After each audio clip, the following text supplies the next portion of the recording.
নমস্কার, আপনাদের সকলকে স্বাগত। গল্পের সাথের আজকের নিবেদন নগেন্দ্রবালা দাসীর লেখা ছোট গল্প মুকুল।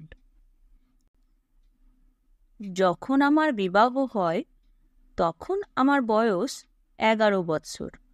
কিন্তু বয়স অল্প হইলেও আমার শাশুড়ি না থাকায় বিবাহের 1 বৎসর পর হইতেই আমাকে নিয়মিত রূপে স্বামীর ঘর করিতে হয়। শ্বশুর ও স্বামী ভিন্ন শ্বশুরালয়ে আমার অন্য কোনো অভিভাবক ছিলেন না। বিবাহের 5-6 বৎসর পরে একদিন রাত্রিরে আমি আমার 8 মাসের ছোট মেয়েটিকে কোলে লইয়া বসিয়া আছি। স্বামী সম্মুখে বসিয়া গল্প করিতেছেন। বাহিরে ভয়ানক দুর্যোগ, যেমন ঝড় তেমনি মুষলধারে বৃষ্টি। এমন সময় বাহির হইতে শ্বশুর মহাশয় বলিলেন, সুবোধ, একবার এদিকে এসো। স্বামী তাড়াতাড়ি বাহির হইয়া গেলেন। আমি কৌতূহল সংবরণ করিতে না পারিয়া ধীরে ধীরে তাহাদের অনুসরণ করিলাম। একটা দ্বারের অন্তরালে গিয়া দাঁড়াইলাম। বোধ হয় আমার আসিবার পূর্বেই তাহাদের 2-1টা কথা হইয়া গিয়াছিল। আমি একটা কথা শুনিলাম, কিন্তু হঠাৎ মর্ম বুঝিতে পারিলাম না। শ্বশুর মহাশয় বলিতেছিলেন, এইরকম বিপদে একজন কুলীন ব্রাহ্মণে পাল্টা ঘরের আর একজন কুলীন ব্রাহ্মণের মান রক্ষা না করিলে আর কে করিবে? স্বামী বলিলেন, আপনার আদেশ আমার অবশ্য পালনীয়। কিন্তু বাবা। শ্বশুর মহাশয় বলিলেন, তাহা জানি সুবোধ, কিন্তু বুঝিয়া দেখো, আমার অন্য কোনো সন্তান নাই যে তাহাকে দিয়া এ বিপদ হইতে উদ্ধার হইব। অনেকক্ষণ কথা নীরব ছিল। সহসা তৃতীয় ব্যক্তি বলিয়া উঠিল, আপনাদেরই আশ্রিত প্রতিপালিত আমি এ বিপদে কোথায় দাঁড়াইব? আমার উপায় করুন সুবোধবাবু। শ্বশুর মহাশয় বলিলেন, কি বলো সুবোধ? একমাত্র তোমার মতামতের উপর এই শুভকার্য নির্ভর করিতেছে। স্বামী অনেকক্ষণ নির্বাক ছিলেন। অবশেষে বলিলেন, কি আর বলিব, আপনার যেমন অভিরুচি, আপনার আদেশে আমি বলিদানে প্রস্তুত। তাহার কণ্ঠস্বর অতি গম্ভীর, অতি ধীর। আমি বুঝিতেছি এই কাজটা খুব যুক্তিযুক্ত নয়, কিন্তু দুর্যোগের রাত্রিতে অন্য উপায় আর কি আছে? আজ ব্রাহ্মণের জাতি যায়। শ্বশুর মহাশয়ের কথা শেষে অপরিচিত ব্যক্তি অতি বিনীতভাবে বলিলেন, আমায় রক্ষা করুন সুবোধবাবু, এই বিপদে আমাকে উদ্ধার করুন। অতি মৃদুকণ্ঠে আরও 2-4টা কথার পর সকলে নীরব হইলেন। পদশব্দে চমকিত হইয়া আমি ফিরিয়া দ্রুতপদে আমার দ্বিতলস্থিত কক্ষে প্রবেশ করিলাম। অল্পক্ষণ পরেই স্বামী ফিরিয়া আসিলেন। বিরস বদনে রুদ্ধস্বরে বলিলেন, আজ রাত্রে বাড়ি ফিরিব না। আমি তাহার বসনাগ্র চাপিয়া ধরিলাম। কোথায় যাও? স্বামী উত্তর করিলেন না। ক্ষুণ্ণভাবে আমার মুখের দিকে চাহিলেন। শেষে আমি আপনা হইতেই জিজ্ঞাসা করিলাম, বিয়ে করতে যাবে? তিনি একটু হাসিয়া বলিলেন, না, মরিতে। আমার বড় রাগ হইল। বলিলাম, কেন বিয়ে করবে? তোমার তো স্ত্রী এখনো মরে নাই। বাবার আজ্ঞা, এইমাত্র সংক্ষিপ্ত উত্তর পাইলাম। তাহার কথা শুনিয়া আপাদমস্তক জ্বলিয়া উঠিল। রাগ করিয়া বলিলাম, বাবার আজ্ঞায় তুমি আবার বিয়ে করবে? কি পিতৃভক্তি! স্বামী কক্ষ ত্যাগ করিলেন। রাগে দুঃখে অভিমানে আমার কণ্ঠ রোধ হইয়াছিল। তাহাকে ফিরাইবার জন্য আমি কোনো চেষ্টা করিলাম না। কপাট বন্ধ করিয়া মেজের ওপর শুইয়া পড়িলাম। মনে হইল মরণ হইলে বাঁচিতাম, কিন্তু না মরিয়া কেবল ভাবিতে লাগিলাম, এমন মানুষ তো উপন্যাসের বাহিরে কোথাও দেখি নাই। বাবার এক কথাতেই আবার বিবাহ করিতে চলিলেন। আমি কেহ নহি। শেষে কনের বাপের উপর গিয়া সব রাগ পড়িল। বুড়ো আর কোথাও জায়গা পেলে না, মরতে এখানে এসেছিল। যদি মেয়ের বরই না মিলাতে পারবি, তবে গঙ্গার জলে মেয়েটাকে ফেলে দিলি না কেন? বোধ হয় শেষ রাত্রে একটু ঘুমাইয়া পড়িয়াছিলাম।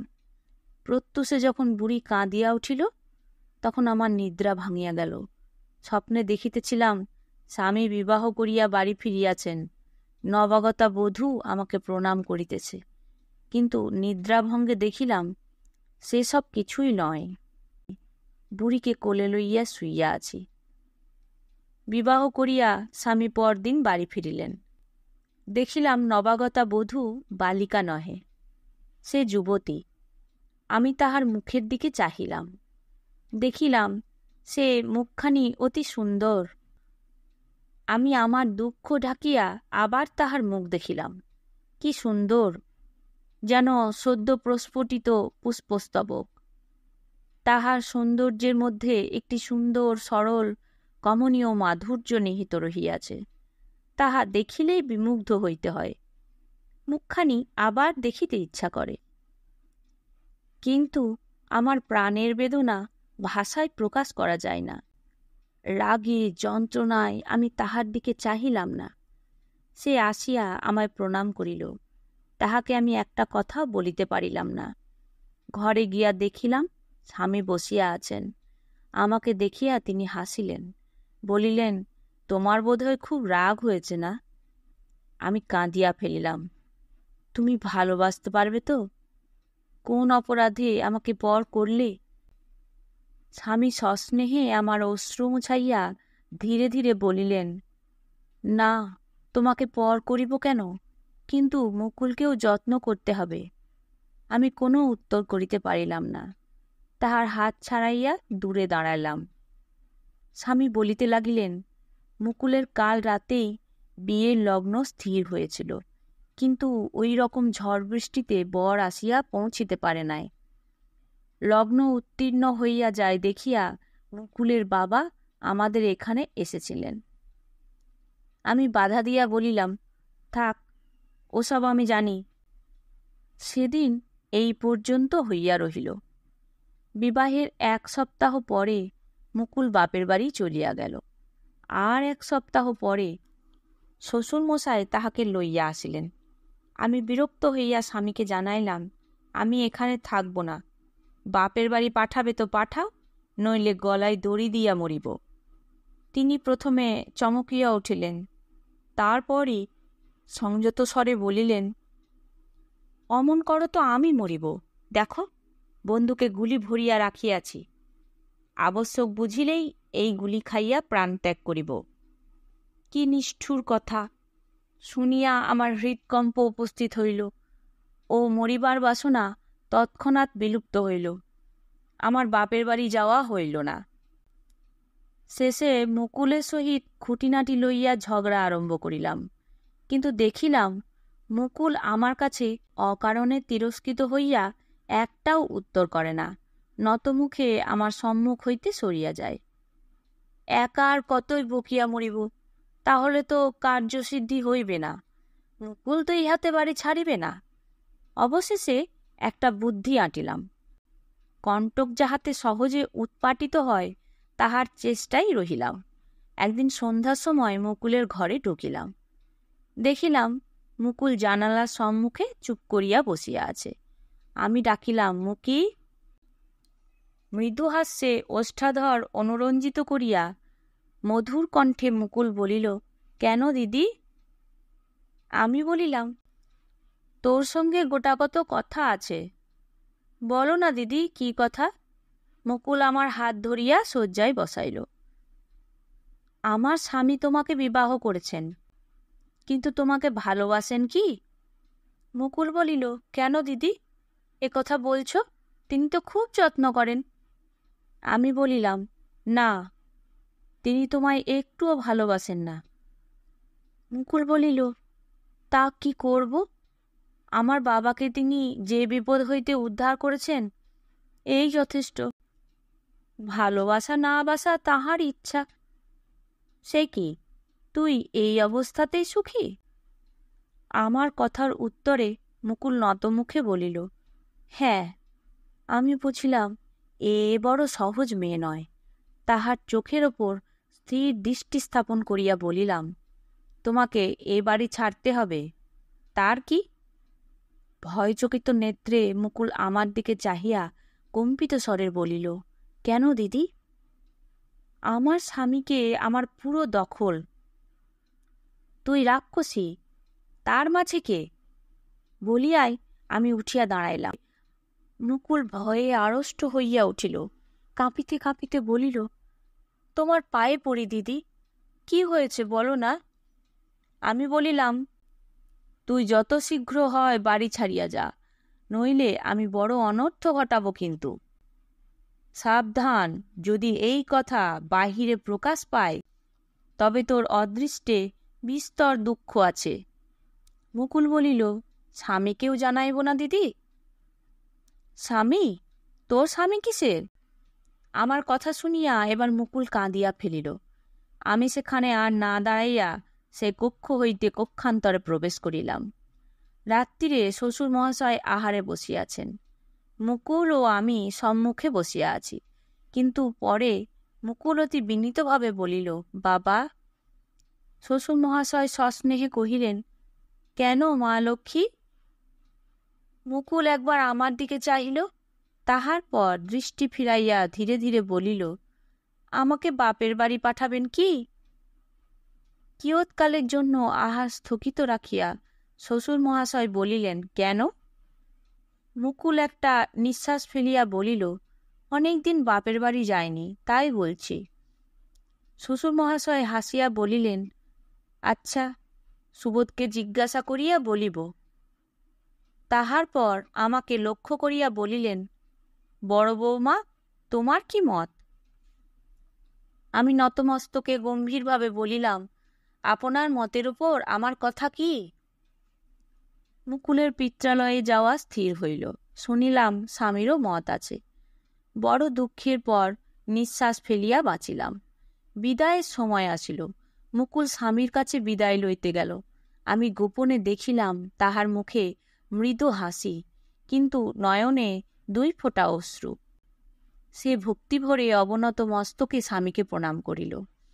পদধূলি লইয়া মাথায় দিয়া আবেগপ্লুত কণ্ঠে বলিল, আমাকে আজিকার মতো বিদায় দাও, আবার মরিবার দিন বিদায় লইব। বলিতে বলিতে তাহার নয়নের সঞ্চিত অশ্রু সুকোমল গণ্ডে গড়াইয়া পড়িল। মুকুল একটা দীর্ঘ নিঃশ্বাস ফেলিয়া অনিমেষ দৃষ্টিতে স্বামীর মুখের দিকে চাহিয়া রহিল। এত শীঘ্র ও কথা বলিতে নাই মুকুল, আমরা এখনো অনেক দিন বাঁচিব, বলিয়া স্বামী আদরে তাহার মুখচুম্বন করিয়া সস্নেহে তাহার মস্তক বক্ষে ধারণ করিলেন। দেখিলাম উভয়েই নির্বাক। আমি দীর্ঘ নিঃশ্বাস ফেলিয়া তৎক্ষণাৎ সে স্থান ত্যাগ করিলাম। মুকুল শ্রাবণ মাসের শেষ ভাগে পিত্রালয়ে গিয়াছিল। ইহার মধ্যে সে আর এখানে আসে নাই, আসিবার চেষ্টাও করে নাই। করিলে কি হইতো কে জানে। শুনিতাম তাহার সমবয়স্করা জিজ্ঞাসা করিত, তুই এবার শ্বশুরবাড়ি গেলি নে কেন? সে হাসিতে হাসিতে বলিত, তোরা যেমন বোকা, কে আবার সাধ করে সতীন ঘর করতে যায়। গুরুজনদের কেহ কেহ একথা জিজ্ঞাসা করিলে সে নতমুখে গম্ভীরভাবে বলিত, বুড়ো মা বাপ কটা দিনই বা আছেন, এই বেলা তাদের সেবা করে নি। যাহা হোক, আমার চক্রান্তটা একেবারে চাপা পড়িয়া গিয়াছিল। আশ্বিন মাসের পূজার সময় একখানা পত্র লইয়া আসিল। মুকুল লিখিয়াছেন, দিদি, অনেকদিন তোমায় দেখি নাই, দেখিতে বড় ইচ্ছা করে। সে কথা যাক, এই পূজার সময় মা তত্ত্ব করিলেন। ইহার সঙ্গে আমি 2 শিশি দিলখোশ পাঠাইলাম, তাহা তুমি লইও। আমার দাদা এবার পূজয় এই 2টা আমাকে দিয়াছেন। কিন্তু দেখিলাম আমার ইহাতে কোনোই দরকার নাই। দিদি, আমার দান বলিয়া প্রত্যাখ্যান করিও না, অনুগ্রহ করিয়া লইও। শুনিয়াছি দিলখোশ খুব ভালো গন্ধদ্রব্য, আমার প্রণাম গ্রহণ করিও। আমি শিশি 2টি হাতে লইয়া উপরে উঠিতেছি। স্বামী তখন নিচে নামিতেছেন। আমাকে দেখিয়া বলিলেন, তোমার হাতেও কি? আমি শিশি দুইটি তাহাকে দিতে গেলাম। মধ্য হইতে চিঠিখানা পড়িয়া গেল। তিনি তাড়াতাড়ি চিঠিখানা তুলিয়া লইয়া পড়িতে লাগিলেন। পত্রপাঠ সমাপ্ত করিয়া তিনি বলিলেন, মুকুল দিলখোঁজ দিয়াছে? সঙ্গে সঙ্গে একটা নিঃশ্বাস ত্যাগ করিলেন। আমি বলিলাম, হ্যাঁ, আমাকেই দিয়াছে। স্বামী হাসিতে হাসিতে বলিলেন, তুমি পূজার সময় প্রতিদানে তাহাকে কি দিবে? আমি ঘৃণায় মুখ ফিরাইলাম। তিনি দ্রুতপদে নিচে নামিয়া গেলেন। অগ্রহায়ণ মাসে আমি পিত্রালয়ে চলিয়া গেলাম। আমার বাবা বর্মায় কাজ করিতেন। এই সময় তিনি বাড়ি আসিয়াছিলেন। তাই তাহাকে দেখিবার জন্য আমরা কয় ভাই বোনে মিলিত হইয়াছিলাম। আমি পৌষ মাসটা সেখানে রহিলাম। গয়ায় সে বৎসর ভয়ানক প্লেগ হইতেছিল। সুতরাং আমার শীঘ্রই গয়ায় যাওয়া হইল না। মাঘ মাসের শেষে একটা নতুন সংবাদ পাইলাম। হিংসা দেশে আমার দেহ মন জর্জরিত হইয়া উঠিল। স্বামী লিখিয়াছেন, সেদিন মুকুলের একটি ছেলে হইয়াছে। আমি দেখিতে গিয়াছিলাম। ছেলেটি বড়ই সুন্দর হইয়াছে। তাহাকে দেখিলেই ভালোবাসিতে ইচ্ছে করে। রোষে ক্ষোভে আমি তাহার এ পত্রের উত্তর দিলাম না। আমার মেয়েটিকে বুকে তুলিয়া লইলাম। ফাল্গুন মাসে বড় দুর্ঘটনা ঘটিল। শ্বশুর মহাশয়ের পত্রে শুনিলাম স্বামী প্লেগাক্রান্ত। ভয়ে বিষাদে আমার শরীরে রক্ত শুকাইয়া গেল। আমি তাহাকে দেখিবার জন্য উদ্বিগ্ন হইয়া উঠিলাম। কিন্তু শ্বশুর মহাশয় প্রতি পত্রে লিখিতেছিলেন, বৌমা যেন এখন এখানে না আসেন।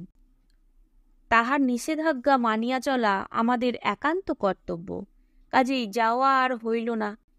3 সপ্তাহ পরে আমি মুকুলের একখানি পত্র পাইলাম। সে প্রথমে লিখিয়াছে, দিদি আমার চিঠি পড়িবে কি? তাহার পর লিখিয়াছে, দিদি তোমার স্বামী আজকাল অনেক ভালো আছেন। আমি শ্বশুরমহাশয়কে অনুরোধ করিয়াছি যাহাতে তুমি শীঘ্র আসিতে পাও। তুমি আসিলে আমি অনেকটা নিশ্চিন্ত হই। বুঝিলাম সে এখন শ্বশুরালয়ে। তাহা হইলে সে স্বামীর এই দুঃসময়ে তাহার শুশ্রূষা করিয়াছে। বোধ করি সমস্ত দিন রাত্রি জাগিয়া তাহার সেবা করিয়াছে। আমার মন কি জানি কেন অনেকখানি নরম হইয়া গেল। হঠাৎ মনে হইল তাহার উপর আমি বড় অন্যায় আচরণ করিয়াছি।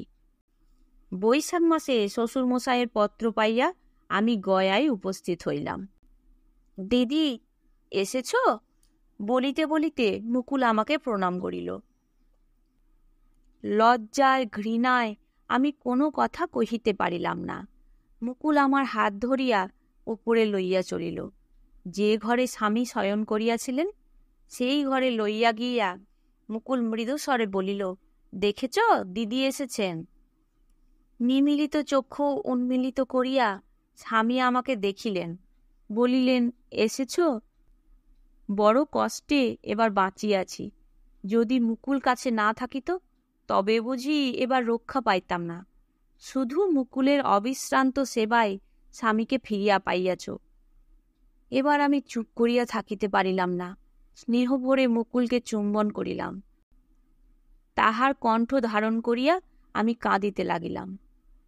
স্বামী বিপদে আমাদের উভয়েরই যে সমান বিপদ।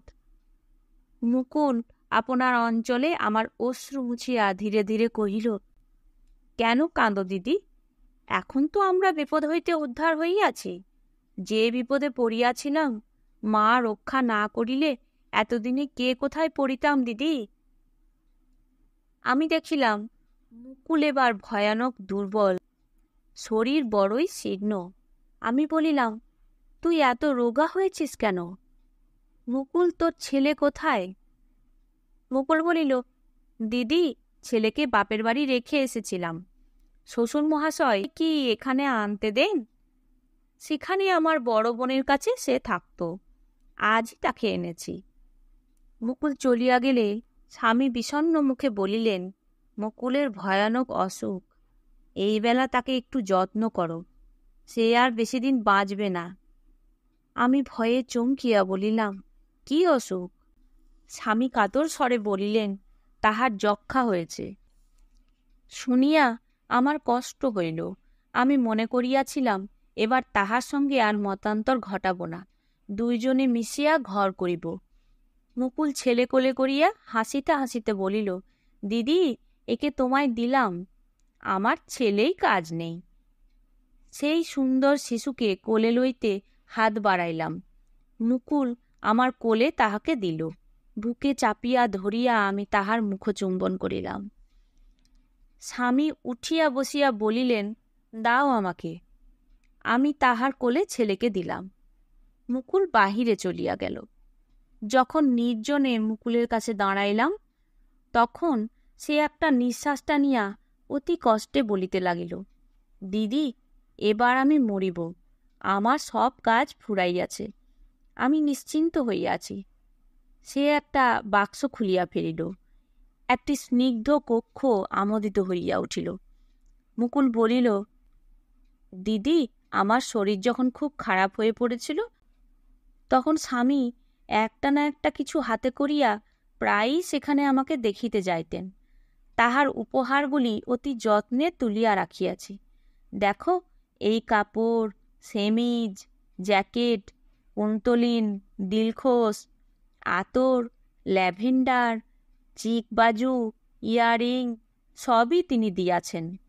আমি তোমাকে দিলাম। আর তার কাছে যা পেয়েছি দিদি, তা আমার বুকে লুকানো আছে। সে শেষের কথাগুলি বড় আর্দ্র স্বরে বলিল। আমি বলিলাম, মুকুল, তুমি বারবার ও কথা করছো কেন? এবার আর আমি তোমাকে কিচ্ছু বলিব না।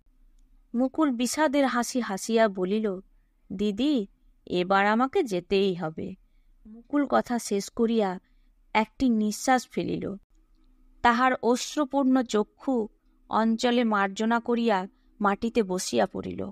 ভয়ে আমার দেহ কণ্টকিত হইয়া উঠিল। তাহার কাছে বসিয়া তাহার মাথায় হাত বুলাইয়া সস্নেহে বলিলাম, মুকুল বোন, তোমার কি খুব অসুখ করছে? দিদি, একবার স্বামীকে দেখিব। বলিতে বলিতে মুকুল রক্তবমন করিল। আমি ছুটিয়া স্বামীকে ডাকিতে গেলাম। ফিরিয়া আসিয়া দেখিলাম মুকুল অতিশয় কাতর হইয়া পড়িয়াছে। সে পুনঃ পুনঃ রক্তবমন করিতে লাগিল। স্বামী আসিয়া তাহার মস্তক কোলে লইয়া বসিয়া পড়িলেন। মুকুল ধীরে ধীরে হাত দুখানে তুলিয়া স্বামীর পায়ের কাছে রাখিল। বিস্ফারিত নেত্রে তাহার মুখের দিকে চাহিল। ম্লান হাসিয়া মৃদু স্বরে বলিল, দিদি, বিদায়। তাহার চক্ষু আপনা হইতে মুদ্রিত হইয়া আসিল। কয়েক ঘণ্টার মধ্যেই মুকুল চিরনিদ্রায় অভিভূত হইল। মুকুল সত্যই সব ফেলিয়া চলিয়া গেল। স্বামী কাঁদিতেছেন, শ্বশুর মহাশয় কাঁদিতেছেন। আমি মুকুলের রুদ্ধমান শিশুকে কোলে লইয়া কাঁদিতে লাগিলাম। পাষাণী, আমি মরিলাম না কেন? শেষ হলো গল্প মুকুল। নতুন একটি গল্প নিয়ে খুব তাড়াতাড়ি ফিরে আসছি। আমার গল্প পাঠ কেমন লাগলো তা অবশ্যই কমেন্ট করে জানাবেন। ভালো লাগলে একটি লাইক দেবেন। নতুন নতুন গল্প শোনার জন্য চ্যানেলটি সাবস্ক্রাইব করে রাখবেন। ভালো থাকবেন। ধন্যবাদ।